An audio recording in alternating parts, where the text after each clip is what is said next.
No one has a monopoly on the truth. Our version of our own truths are based on our own lived experiences. In this space, we welcome different perspectives to learn, unlearn, and enlighten. Welcome to The Lantern.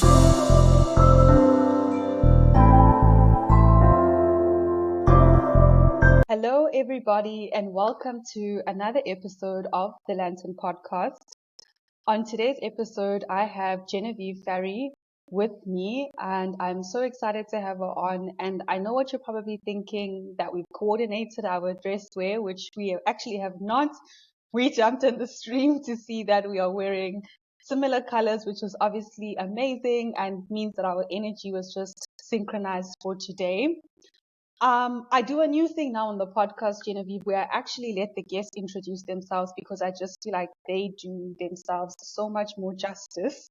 So please go for it as the founder of GF Exquisite Events.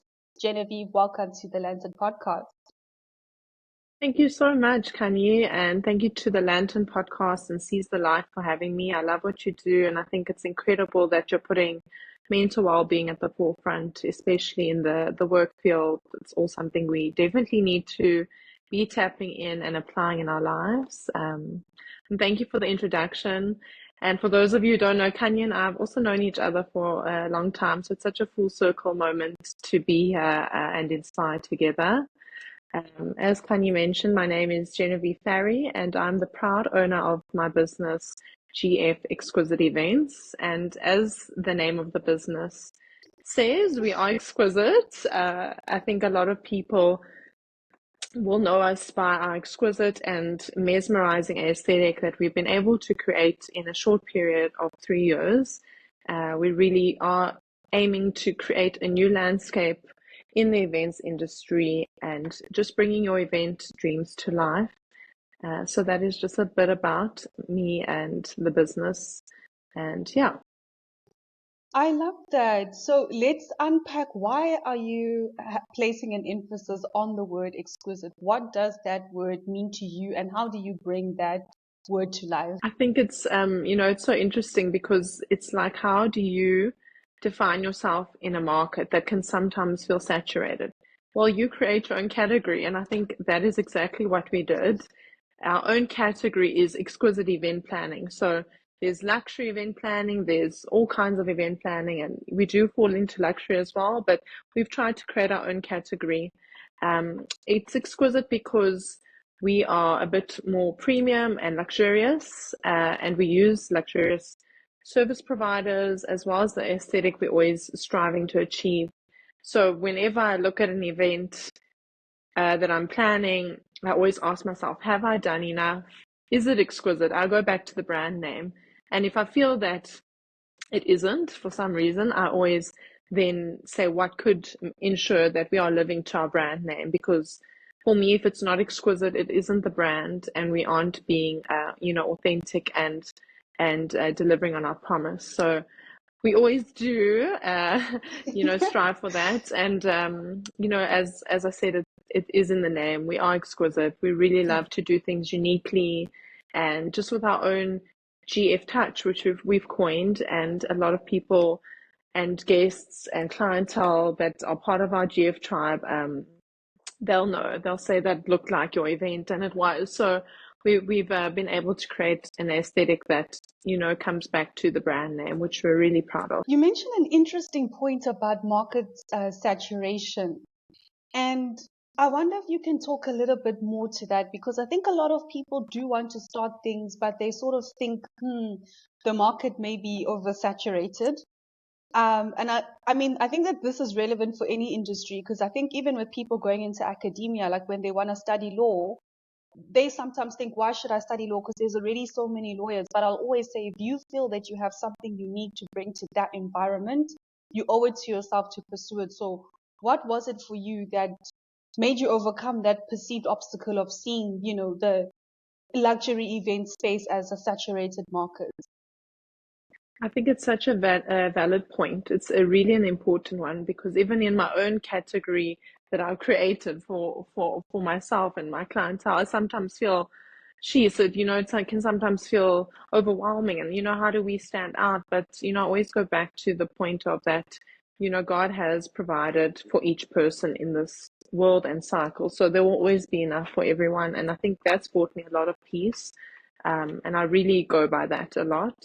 Another thing I would always stand by is that if there is something you want to specialize in, how would you make it unique? What would your niche be? Yes, so you've mentioned, there's so many lawyers and, there's so many luxury event planners. But if I look at all these planners, I'm in such awe of all of them. They all have their own unique style.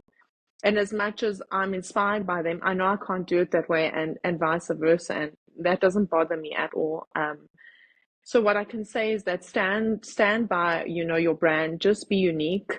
And, the big part of us is our branding. It is what I also studied, and what I always wanted to, have is my own brand that represents, me and what I stand for and what the brand will stand for. So I think, I actually don't even really believe in competition. I'm so inspired by everyone around me.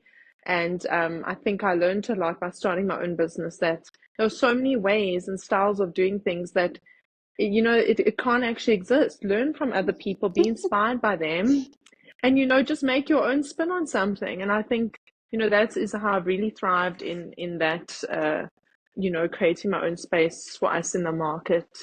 And I would also just always encourage those who are looking to start a business and find that gap, to find a niche, and just be the client themselves, ask themselves the relevant questions.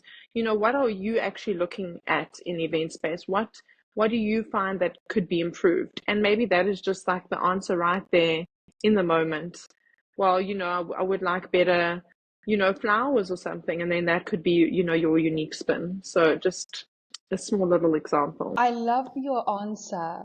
And what I'm gathering is that you've just had an abundant mindset. But I do sort of want to delve into, why do you think you have an abundant mindset? Because a lot of people do see limitations. And particularly when we talk about seats at the table, I'm like you. I believe that that table is more so a foldable table that we can continue to fold out and continue to bring seats to. I don't see it as something where there's a limited amount of people who can sit there. And of course, if you don't get invited to that table, you can always build your own table. So I don't see any limits. But why do you think you have an abundant mindset? Thank you so much for the compliment. There's definitely days where I do feel limited, and I think it's just that pressure I put on myself to, always exceed. I don't think it's the greatest thing, but I don't think it's the worst thing either. My mindset of abundance, I think it stems, from how I've grown up and had to really just make it for myself. And I think faith is a huge driver in that, knowing that everything has been perfectly set out by, a higher power, in my case, God, who I greatly believe in. So, my connection is always, analyzed that way. So that, like I said, brings me a huge amount of peace. And just, even if it's not something you believe in, just know that you are on your own journey when the time is right. And it is a cliche, but cliches are a real thing. When the time is right, things will happen in the perfect timing. So I think, yes, from a very young age, I also learned the example of build your own table. And, if opportunity doesn't knock, build the door. And it was actually also one of my former boss's quotes that was on her CV, and I applied it to my own life. And I think it's been great, not just in work, but in personal.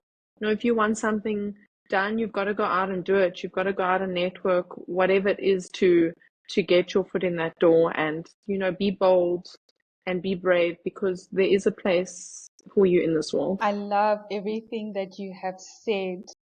And I think we should take it all the way back to the infancy of your business, because I am interested to sort of understand, what were some of those foundational moments like? What was it like setting up your first event when you didn't necessarily have the best, I don't know, processes in place? Maybe take us through your first event. What were some of the pressure points, or what is the most memorable thing that you remember from your first event that you've done? Well, my first event was for my best friend, Karen.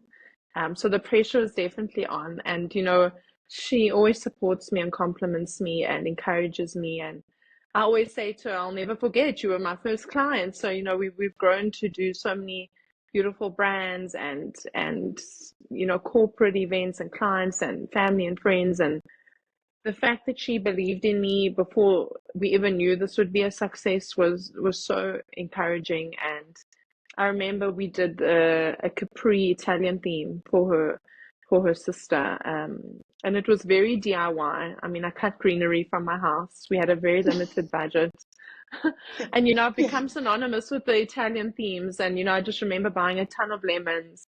And I really said that it's not obviously about making money. I just have to start getting my name out there.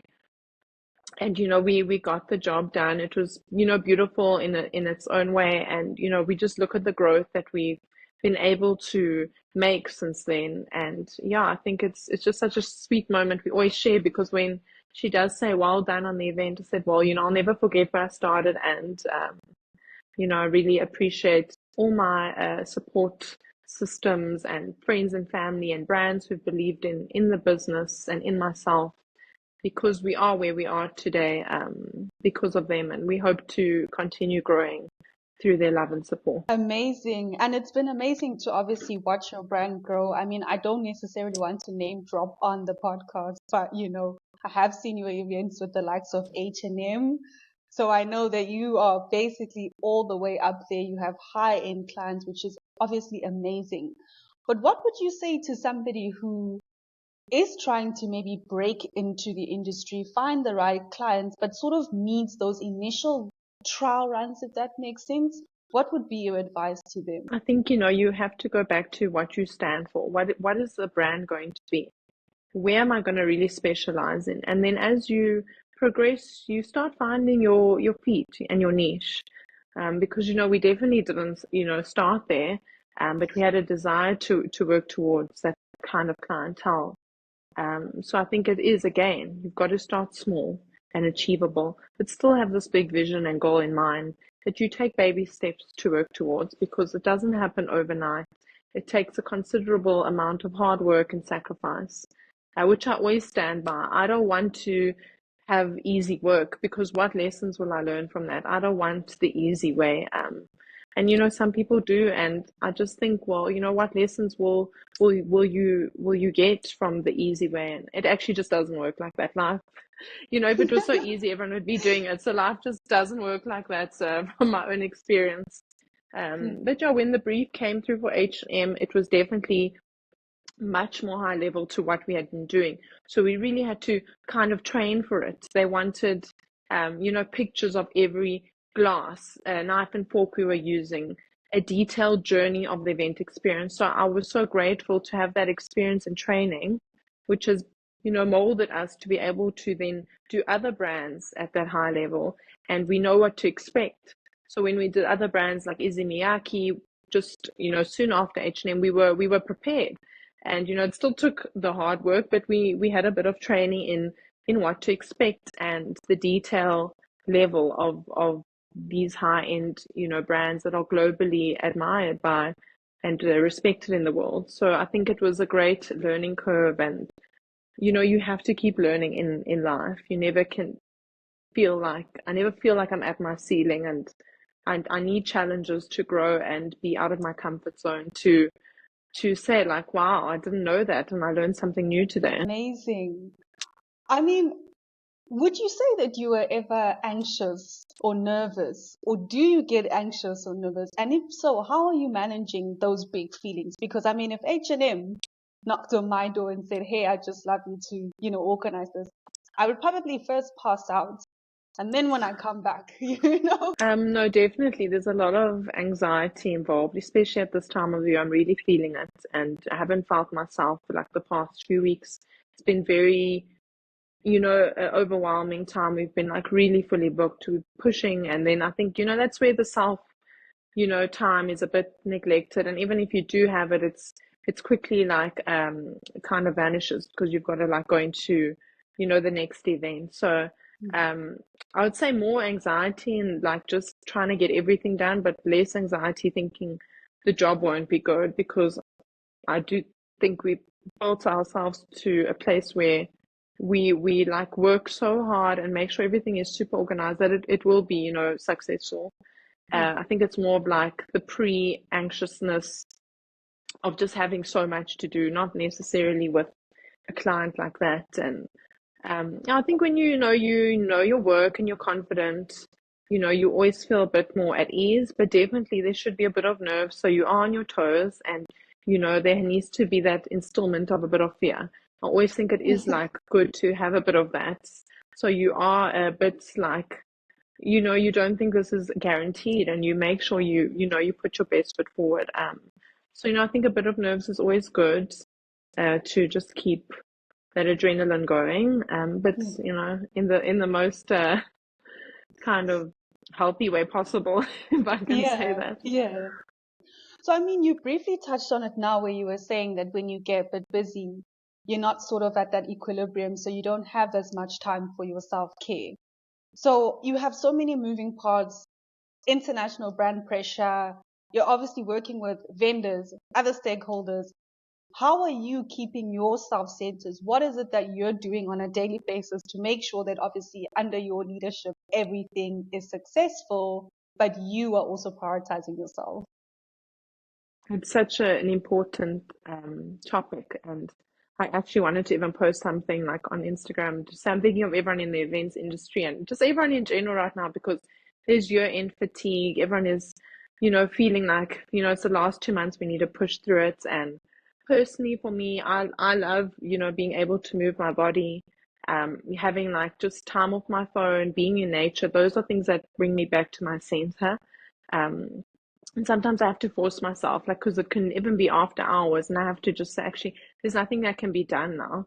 Just put your phone off for an hour and just decompress. So that's something I've tapped into lately. That's helped me. Sometimes it has to go a bit, beyond that, and we have to then like book a therapy session, because it just can be so overwhelming. And I'm so vocal about it, especially with like my friends, and I feel like we have to be open and relatable. And that's what I always said about me and the brand, is that I want to be relatable. Yes, we do luxury events.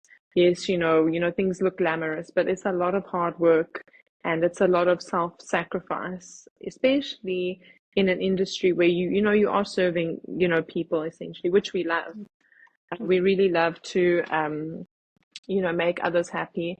But I think it's a valid point of, we have to make ourselves happy to make others feel, loved and appreciated. So I think it's always important to just take that 10-minute walk.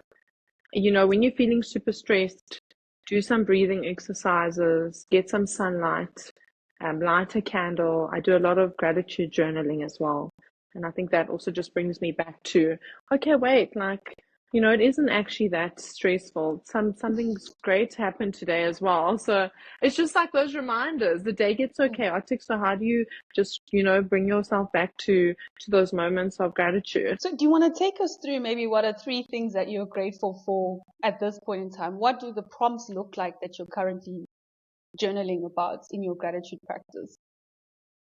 Yeah, so every morning I write every morning, most mornings. Let me stand to be corrected. Some mornings are way too chaotic, but 3 things I'm grateful for, and it will be like something that is just happened at the start of the day. Well, I woke up, and that wasn't going to be guaranteed. So I'm just grateful to God that I've woken up, and I can hear the birds around me. I love birds, and I'm passionate about nature. So I love the birds chirping. It's just like my natural alarm clock as well. And yeah, I love seeing my dogs in the morning. That's a huge like blessing for me. And then, as the day goes on, you just find the moments in the day. Well, if we had a successful event, I'll journal about that the next day. And if I saw a friend, I'll journal. I'm so glad I saw a friend, and I'm grateful for, that bond. So things like that, really just keeping it base level. It can be something so simple like, I have a bed to sleep in. So I often will even be grateful for things like that, because I really don't like to take that for granted. So, when it comes to your gratitude practice and maybe just learning how exactly to execute that practice, what you can be grateful for, where would you say that learning and that knowledge came from in your life journey? I think, in life, it's not linear. We go through ups and downs, and I think, those really low moments make us grateful. It goes back to kind of a cliche, but it is that, we do need those low moments to understand why we fought so hard, why we were so brave and courageous, for those beautiful moments, even just being able to sit outside in the sun. And I think, going through some more deeper things in life, which we all had to experience, can make you grateful for the little things, which are actually, everything in life, your family, your friends, just being able to wake up and go about your day. So, do you think that it was your sciatica that made you reevaluate things like gratitude and start practicing, or do you think that you were always like that throughout your Yes, no, I absolutely do think being at like one of the lowest points in my life made me, like extremely grateful for everything. I feel like I have always been grateful, but I think it's also come with age and, topics of like, journaling being more, it's like more like of a popular thing that you actually can like take back. So maybe I've been grateful, but we haven't been like, writing about it, our whole time. It's more been like a thing of, the more past years. So I am happy that journaling's become a big topic and people are tapping into it a lot, because the way I also learn is that I like to write down things. So when I write it, it is just a bit more, tangible for me. And I also, like you, agree that journaling, it's great that it's become more mainstream because it's something so basic. I feel like when I do explain it to people that you don't need to sit there for too long. 5 minutes is more than enough time. You just need the three prompts of like, what am I grateful for? What amazing thing happened yesterday? What am I hoping for today? And then you just Yes. start your day. But I think people don't necessarily realize that it's just bringing your awareness to the present moment and helping you focus on what's going on immediately, other than like having your mind wander too far back in the past or worrying about the future. It's just bringing you into that present moment.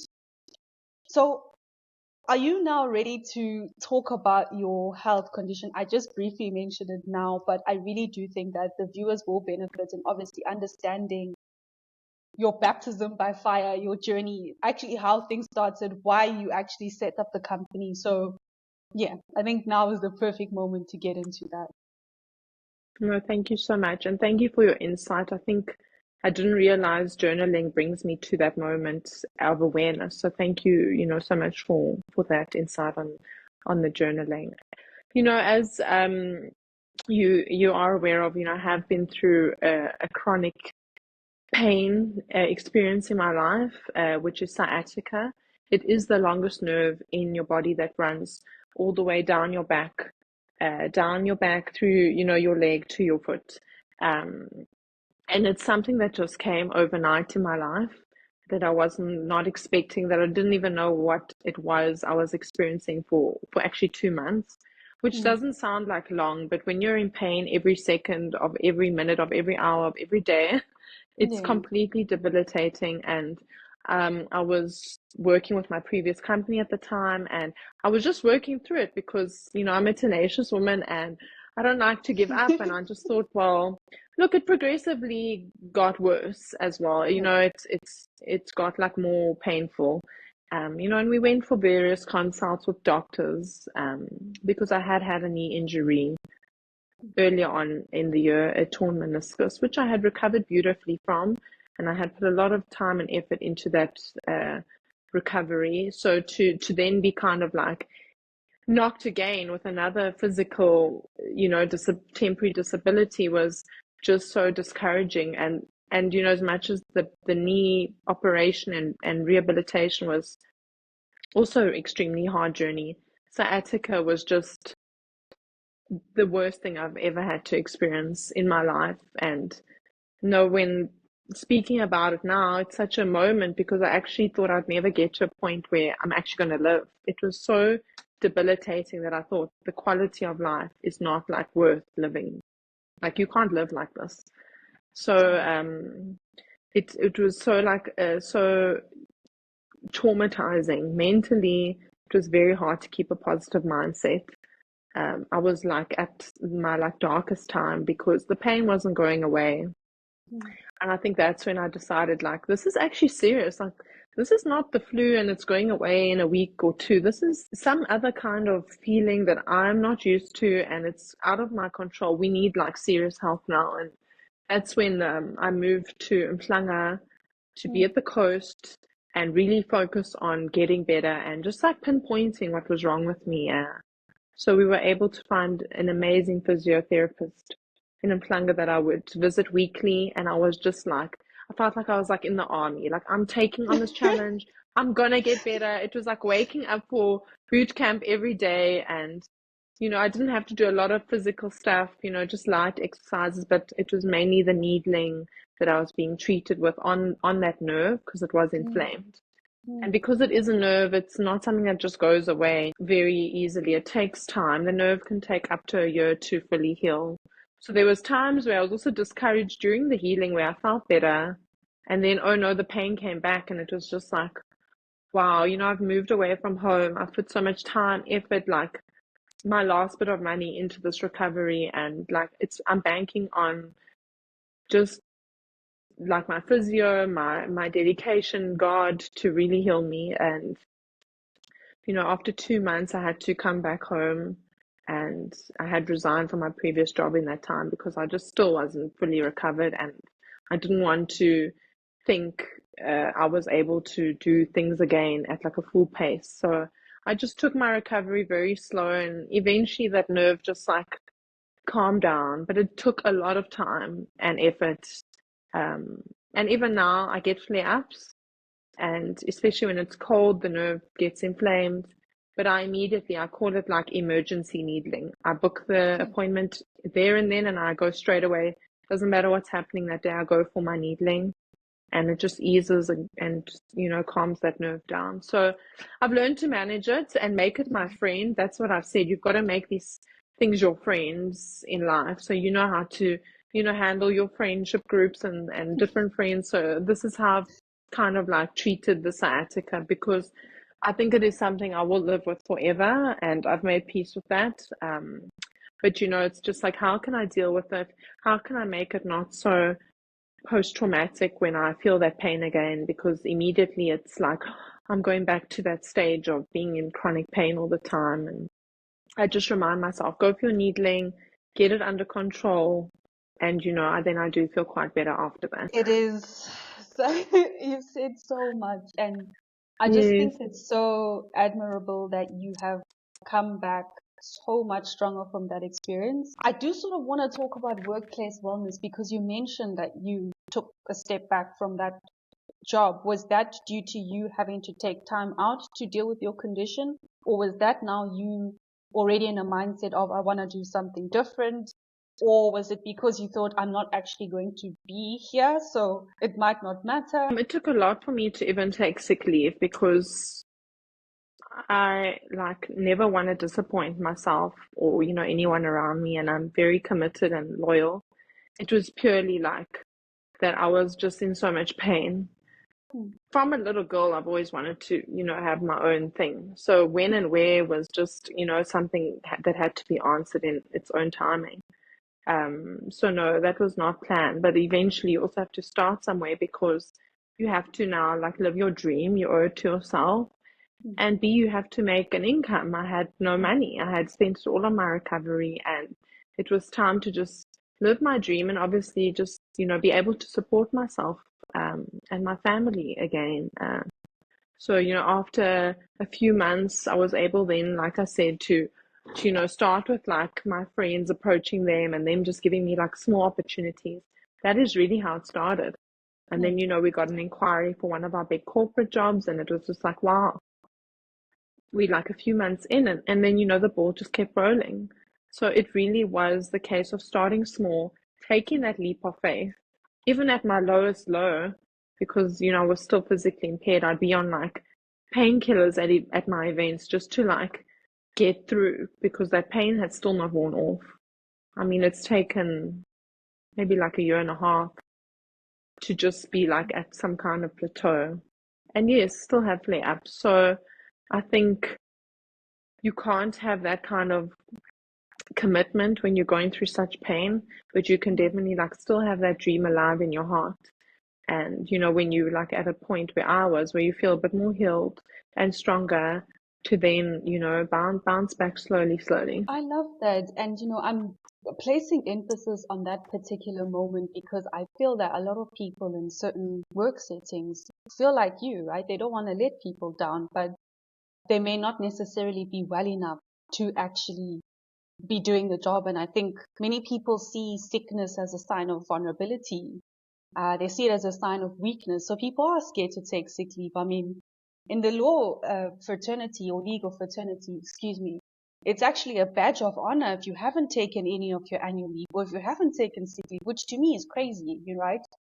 And if you do then utilize this leave, you have to use it for a very good reason and you have to have all of this evidence as to why you need to be away. And I think that sort of mentality has been instilled in so many of us where there are so many people even currently who are actually not okay, but because they feel that pressure of obviously people pleasing and of course coupled with the intersectionality of socio-economic circumstance, it's not so easy to then take a step back and say, I'm actually not Mm, okay.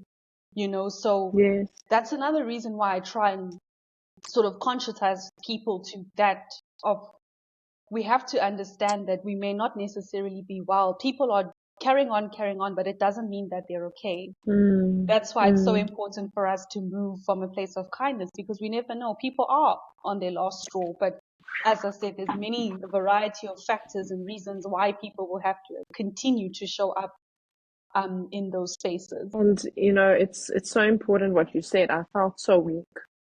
I think when I first had my knee injury, no one even like knew if you weren't part of my like close-knit group because I was so embarrassed to be on crutches. Here I was this like super physically abled, busy girl, now like on crutches. Like I think I couldn't actually accept it, and I've grown so much because I can speak about it now and be like, actually, yeah, I was still posting and I was blogging and I was just trying to be strong and like be who I was. But I mean, like, it took like months of being like on crutches and the swollen knee and like leg and couldn't even like lift my toe, when I first got out the op. So I think, if I had to go back in time, I would have maybe like been more proud of it, but I can only be proud now. I had to go on that life journey of just being like, it's okay. Like you didn't plan for this. Things happen in life and show your strength through your injury. And that's why I am so like vocal about it now. I've tried to create awareness about sciatica because I didn't even know what was going on with me. Um, and I think there's that stress of, how am I going to afford my necessities? And, sometimes your health and what I learned really comes first because I wasn't able to do anything in that condition. I had to just surrender and be like, it doesn't matter now. Just you have to go without a salary and you have to just tap maybe into a savings or whatever it is, medical aid. And we didn't actually have medical aid for they don't it doesn't really get covered in physio. So it was all like on my own, to do it. And I just said like, you'll make it back one day when you feel. And that's what I actually did. I was like, it doesn't matter now. You can't do this. You actually like are in so much pain. You're gonna end up hurting yourself more.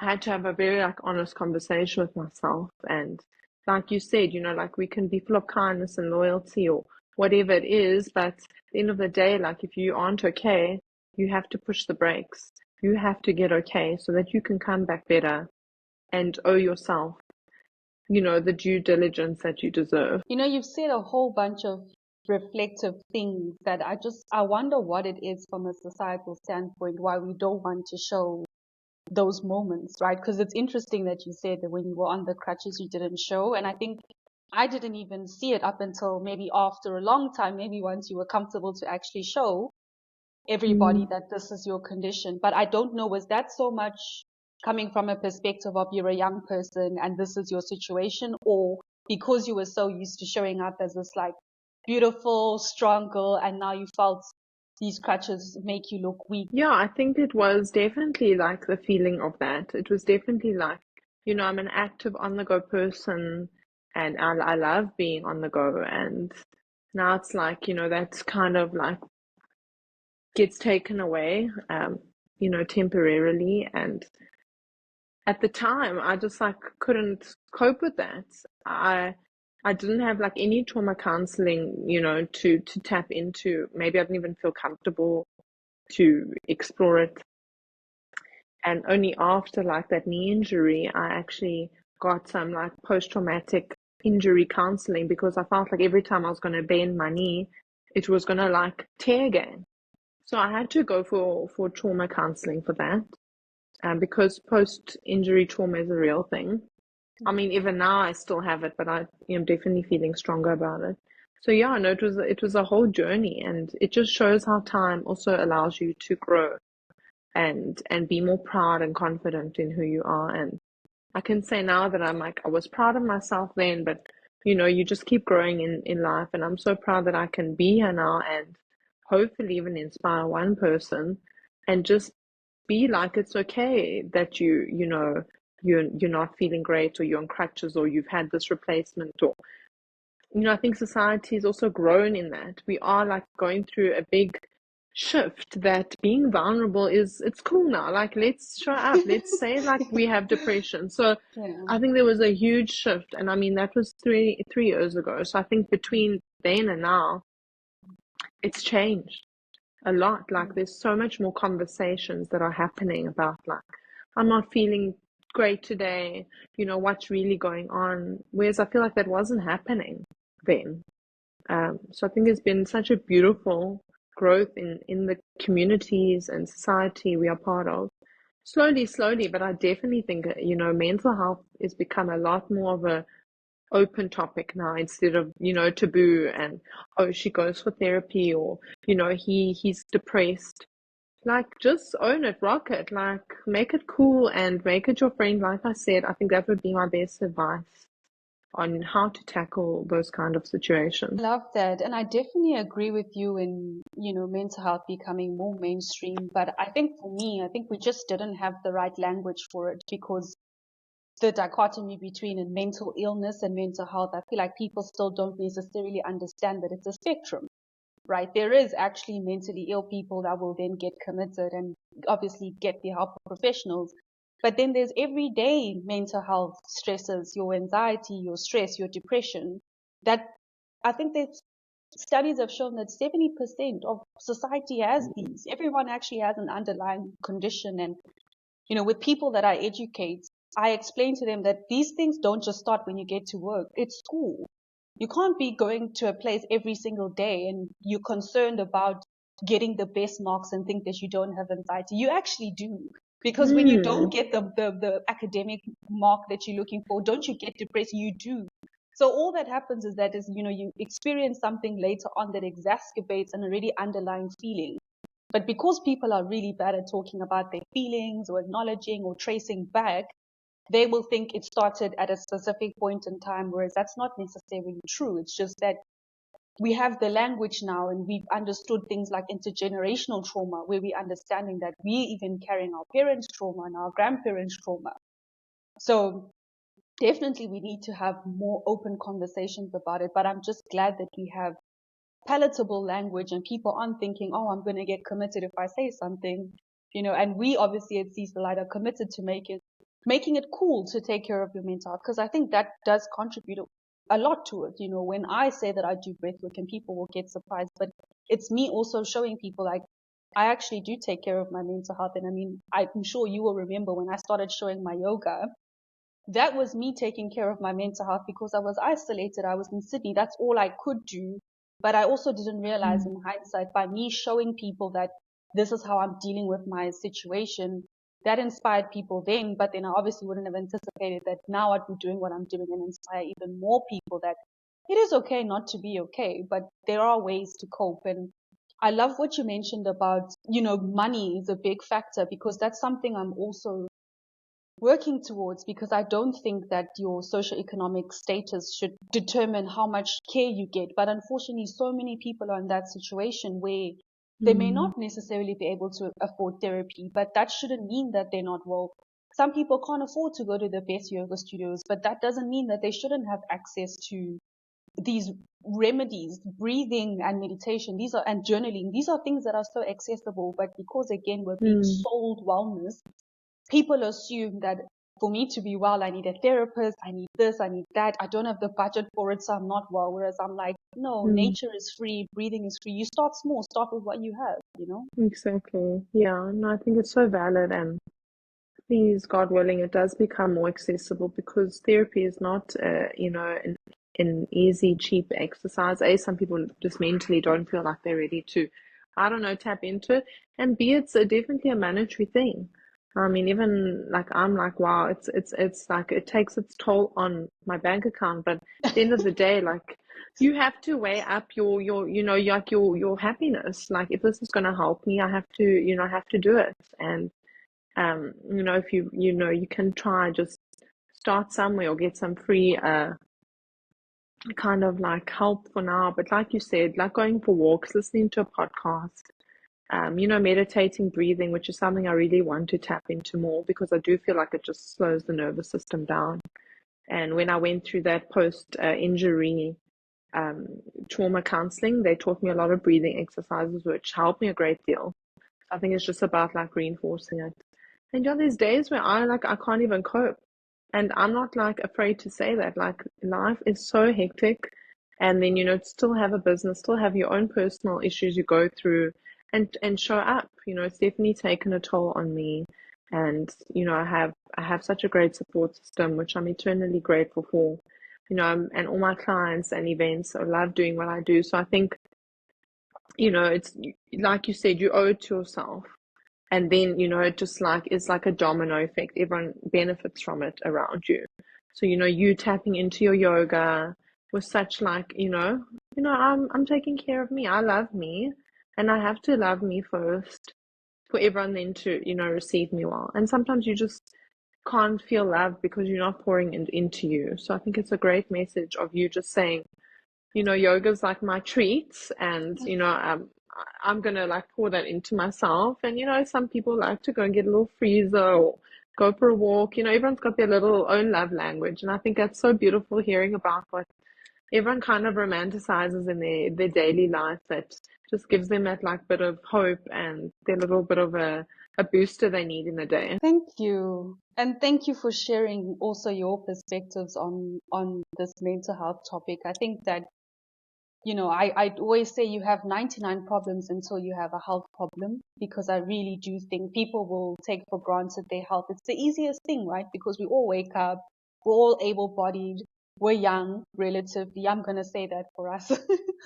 The Gen Zers that listen won't think so. But, I think Yeah. that there's also that we take all of these things for granted. And interestingly enough, like I'm actually going to speak at a women's panel, and the intersectionality of also Amazing. women's health is something that I feel like hasn't even been explored, because for women, we do experience a unique set of challenges when it comes to our health. Women are Mm, predisposed to having anything related to the spine or the hips just by virtue of our hormonal makeup. But, again, society doesn't have enough education about all of these things, and mm, women will go through these things in secret because they don't want to say that this is what's happening, because it's just not accepted. It's still taboo. It still can't be spoken about. But that affects your mm, mental health. I think in knowing that you're not going to be well received and feeling like you don't want to let down people, because women are obviously predispositioned to people pleasing and caregiving. So we're not used to receiving the care. We want to give the care. There's all of these themes that I realize haven't been unpacked. And, when you talk about self-love and things like that and self-care, something that women, we haven't necessarily been taught, because we're taught to give, not many women are very vocal about their self-love, because and keep some showing people up. will, Yeah. yeah, and keep showing up. Some people will think, for women to love herself is a rebellious act, because how dare you, right? You're supposed to put everyone else before you. So these concepts are definitely worth ones that I would love to bring more to a bigger societal landscape, because I do think we also deserve to feel included in the way that we want to be. But that's a femininity construct that I still unpack on other forums. Genevieve, it has been amazing speaking to you, and I love your journey. I love what you've achieved and how you've overcome. Because as I said, I think a lot of people, they'll see, as you said, GF Exquisite Events, they will think it's pretty on the outside. They won't understand that it's so layered. There's so much more to you, your brand, how it developed. It wasn't just what it is, today. So tell us what we can expect from you, from your brand. What are your ambitions? I mean, you've come so far. I cannot even believe it's only been 3 years. I'm very proud. But what can we expect to see? What do you have on the cards? Well, we'll take over for sure. And I'm not even joking about that one. I think we've always wanted the brand to grow, and we just want to be able to service our community first. And we are on the ground in South Africa, so we want to make our market first, and definitely hope to see the brand go global. We're doing a lot of work, mainly in Johannesburg and Cape Town. So we'd love to see a global event happening, God willing, in a few, years when we're ready for that. And I think just to keep inspiring, everyone around us through the beauty of the events and the realness, the hard work that goes into it. And I'd love to tap into that more and show like the behind the scenes, which we've been showing a bit here and there when we've got the time to do a quick before video, because we really do transform spaces, and it does almost start as an empty canvas. So, when you look at the after, it's a transformation. It's an ode to the hard work been put in and the vision coming to life. And yeah, I think, everyone just needs to take care of themselves first and foremost. The rest will follow when it's meant to be. I think that would be my best advice I could give. And, if you can dream it, you can do it. Those are words I've lived by, and I've been dreaming about my own brand since I was a little girl. So things do take time, and it will happen in the best, perfect way possible for everyone. I love that. Before we wrap up, I would love for you to repeat the quote that you said was on your boss's, I don't know, was it on the wall, that it was about a door. I really did love that quote, but now I forgot what you said. Yes. So it was when I actually worked at Tshokosan. I was interning. My boss at the time, Louise Seville, she was like really inspiring, and I was so fortunate to work under her. And she had that quote in her CV that said, if opportunity doesn't knock, build the door. And, those are also words I live by in all spheres of my life. You have the power in you to create your dream life. And it just takes the dedication and commitment. That was the quote that I was looking for. And I think it's one that, I just wanted to circle back and sort of bring it all together, because I think it rings true. It rings true for you. It rings true for me. In wrapping up, I do have one final question to ask you. Do you think that if you did not go through your health condition, you would have set up your brand as soon as you did, or do you think that sort of fast tracked you really tapping into your life purpose? I think it was a reminder that like life is so short. When you feel like your life is gonna end, like how do you start achieving your dreams and making them reality, sooner? So I think it like I said, I always wanted to do, have my own brand, and hence why I studied branding and wanted this to come to fruition. But I think that definitely, like, although being at my lowest motivated me to be like, go out and get it, girl, because you don't know what's going to happen tomorrow. And I think that was the biggest lesson. And we often say, well, why do we have to go through these trials and this pain? And I think, well, there's the message, and everyone's got to figure it out and apply it to their life, whatever it is that they go through. I love that. And thank you. I did want to wrap up on that because I think it's just so beautiful. We're all going to go through obstacles, but it's in alchemizing those and turning pain into purpose. I love that. And pain into power, which is exactly what you have done. I am now going to wrap up the recording. Genevieve, thank you so much. It has been such a pleasure to speak to you. I am very inspired by your journey, and looking forward to seeing you continue to grow your brand. Thank you, and thank you for your And time and insight. You were spectacular, and so lovely to just meet in the real adult world from our high school days. So what a full circle moment, and God is so great. Thank you for the opportunity. You are so welcome. Thank you, everybody, for listening to this episode of the Lantern Podcast. You can get in touch with Genevieve. Her details will be in the description box. Check out her Instagram. You'll be able to see all her exquisite events. And you've obviously seen she is an amazing girl to work with. So get in touch with Genevieve for anything luxury events related. All right, you. everybody. We'll see you on the next episode of the Lantern Podcast. Thank you for listening to this episode. Seize the light within yourself with love, the Lantern.